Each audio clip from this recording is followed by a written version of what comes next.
గుండె నిండా గుడిగంటలు బుధవారం ఎపిసోడ్లో మనోజ్ తన షాప్లో సిబ్బందిపై ఆగ్రహం వ్యక్తం చేస్తాడు. కస్టమర్లు ఉన్నా నిర్లక్ష్యంగా ప్రవర్తిస్తున్నారనే కారణంగా వారిని మందలిస్తూ ఇకపై అందరూ నీట్గా డ్రెస్సింగ్తో కనిపించాలి, సేల్స్ బాయ్స్ ప్రెజెంటేషన్ తప్పక ఉండాలని హెచ్చరిస్తాడు. తన స్టైల్లోనే డైలీ డ్రెస్సింగ్ పాటించుకుంటే శాలరీ నుండి కట్ చేస్తానని చెప్పడంతో సిబ్బందికి షాక్ కలుగుతుంది. రోహిణి షాప్లో ఉన్నప్పుడు బిజినెస్లో కస్టమర్ సర్వీస్ ముఖ్యం, డ్రెస్సింగ్ కాదు అని హెచ్చరిస్తుంది. ఇంతలో విద్య షాప్కి చేరుతుంది. సరదాగా మనోజ్ పై సెటైర్లు వేస్తూ నీ ఐడియాలో సాలిడ్ కానీ కస్టమర్లే తక్కువ అని కామెంట్ చేస్తుంది. ఈ సరదా సంభాషణలో టాపిక్ సీరియస్ అవుతుంది. మనోజ్ బయటికి వెళ్తాడు. విద్య రోహిణికి దేవుడి పటాన్ని గిఫ్ట్ గా ఇస్తూ రోజు పూజ చేస్తే ధనాకర్షణ వస్తుంది అని అంటుంది. రోహిణి నవ్వుతూ ఇంట్లో పూజ నేను చెయ్యను, మీనా మాత్రమే చేస్తుంది అని స్పందిస్తుంది. విద్య సలహా ఇస్తూ మీనా రమ్మంటూ పూజ చేస్తుంది అని చెప్తుంది. రోహిణి వెంటనే ఫోన్ చేసి పువ్వులు తీసుకురమ్మంటుంది. దారిలో మీనా మటన్ మాణిక్యాన్ని చూశాక అతని వెంట పడుతుంది. కానీ మాణిక్యం వేగంగా తప్పించుకుంటూ పారిపోతాడు. తర్వాత మాణిక్యం షాప్ లో రోహిణి దగ్గరకు చేరుతుంది. విద్య అతన్ని దాచిపెడుతుంది. పూజ సమయంలో మీనా పూలు సమర్పిస్తూ నేను మలేషియా మామయ్యని చూశాను అని అంటుంది. రోహిణి వెంటనే విషయాన్ని మేనేజ్ చేస్తుంది. అంతలోనే బాలు, రాజేష్ బీరువా కొనేందుకు వస్తారు. వారు మాణిక్యాన్ని దాచిన బీరువాను ఎంచుకోవడంతో రోహిణి, విద్య కంగారు పడతారు. బాలు కోపంతో షాప్లో హంగామా చేసి బయటికెళ్తాడు. చివరిగా విద్య తాళం తీసి బీరువా తెరుస్తుంది.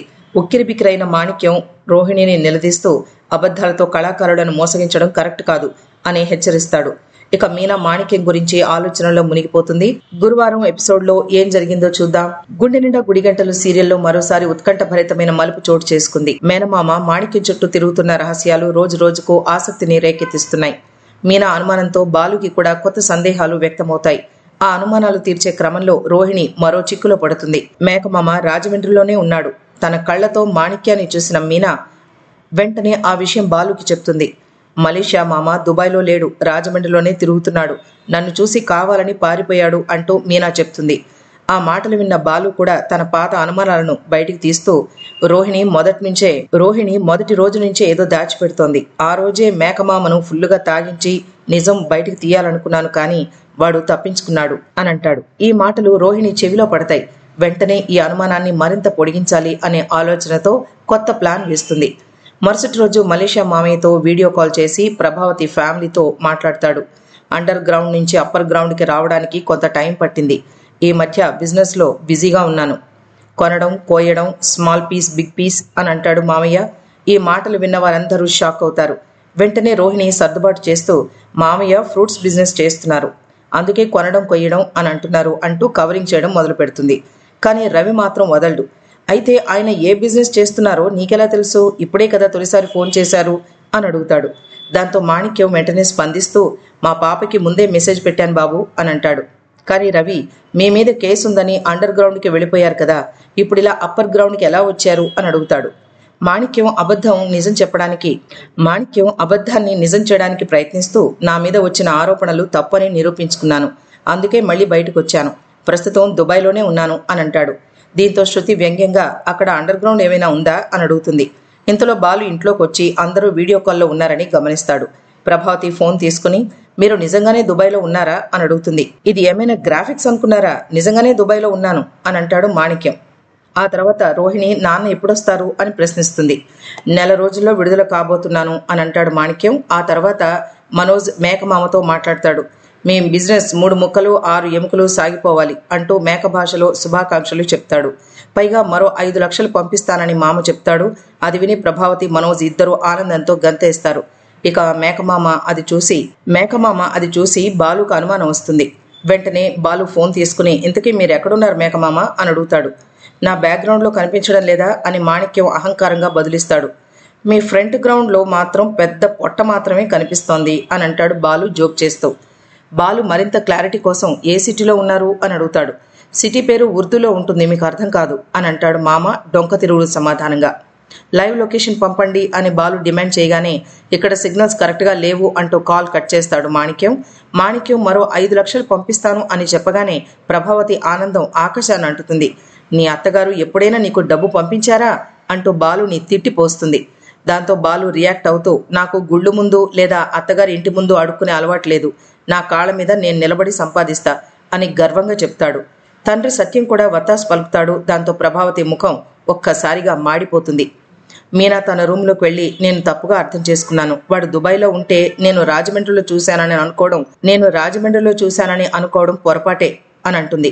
బాలు మాత్రం, నువ్వు పొరపాటు చేయలేదు మీనా, వాడు రాజమండ్రిలోనే ఉన్నాడు. ఇది ఫేక్ కాల్. ఈ రోజుల్లో ఇక్కడ ఉండి చంద్రునిపై ఉన్నట్టు చూపించడం చిన్న విషయం కాదు. లొకేషన్ అడగగానే కాల్ కట్ చేశాడు కదా. రోహిణి మా ఇంటికి వచ్చినప్పటి నుంచి ఎన్నో విషయాలు దాచిపెడుతోంది. త్వరలోనే ఆమె గుట్టు రట్టు చేస్తాను అని బాలు ఛాలెంజ్ విసురుతాడు. మరోవైపు రోహిణి మనోజ్ ని కన్ఫ్యూజ్ చేస్తుంది. మీ మామయ్య సడన్ గా ఫోన్ చేశారేంటి అని ప్రశ్నించగా, ఫోన్ చేస్తే తప్పేంటి అని రోహిణి రివర్స్ అడుగుతుంది.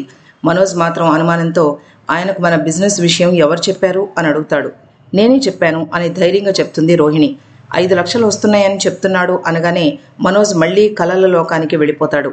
మలేషియాలో కూడా బిజినెస్ మొదలు పెడదాం అని ఊహల్లో విహరిస్తాడు.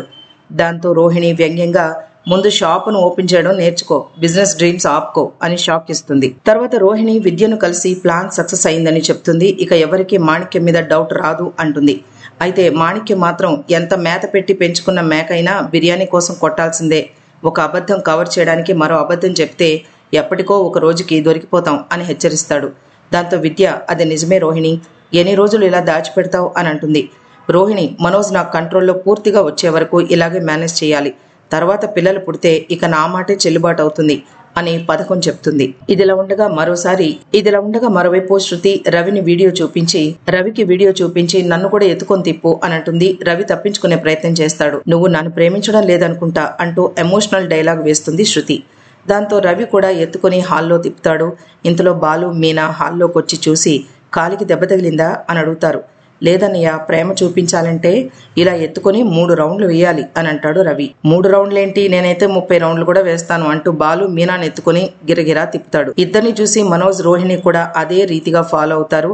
ముగ్గురు అన్నదమ్ములు తమ భార్యల్ని ఎత్తుకొని హాల్లో తిరుగుతూ ఉండగా రొమాంటిక్ మూడ్ నెలకొంటుంది.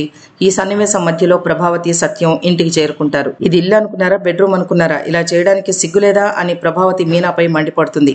మీ కంటికి నేను ఒకదానే కనిపిస్తానా, మిగతా వాళ్ళు కనిపించడం లేదా అని దిమ్మ తిరిగే సమాధానం ఇస్తుంది మీనా. ఈ సమాధానం విన్న ప్రభావతి మొహం ఒక్కసారిగా మాడిపోతుంది. దాంతో సీరియల్ అయిపోతుంది.